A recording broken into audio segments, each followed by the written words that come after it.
Karwa Chauth. For those of you who are hearing this term for the very first time, let that not bewilder you, because I'm here to explain this tradition and its significance. So without further ado, let's delve into our topic for today, Karwa Chauth. Karwa Chauth, the ancient Indian tradition, requires married women to observe a day-long fast for the long life and well-being of their husband. Women do not consume food or water from sunrise to moonrise and eventually break the fast by accepting water from their husband. Without getting finicky about which deity or religion it's for or the rituals involved, rather let's focus our attention on what else this day holds for us. On the day of Karwa Chauth, the day of the fast, when the pangs of hunger hit you repeatedly and your belly is craving for nourishment, you will be compelled to reflect on the moments when your spouse served food and water and took care of you with all the love you can possibly fathom. As the moon rises to reflect sun's light, these little things that were taken for granted in the past are now being looked at in a different light. Your attitude towards your spouse evolves into an attitude of gratitude, giving your relationship a whole new meaning. There was this time when I crashed at my uncle's for the night.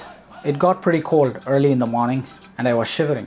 Though I was fast asleep on the couch, I kept hearing the faint sound of footsteps approaching me. And just like that, my shivering stopped. When I woke up a few hours later, I could see my body covered in a thick blanket from head to toe. The footsteps were those of my uncle. Though he passed away a couple of years later, I remember his act of love even to this day. When you're in a state of discomfort and somebody bails you out, you're more likely to recall them with fondness.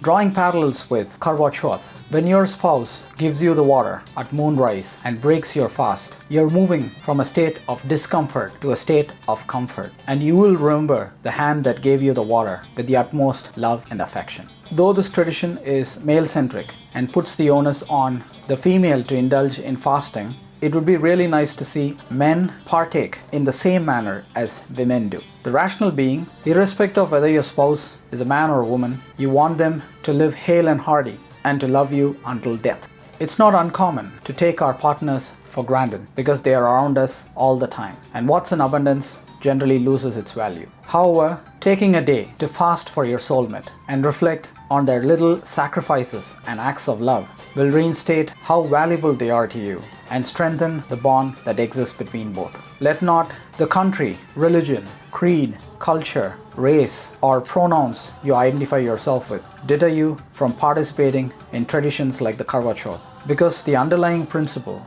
of fasting for your soulmate, in my opinion, is pretty universal. Therefore, I encourage you all, whether married or unmarried, with a boyfriend or girlfriend, to respect the ancient tradition of Karwa Chauth. Tell me, what's a bigger reason to fast than to fast for love?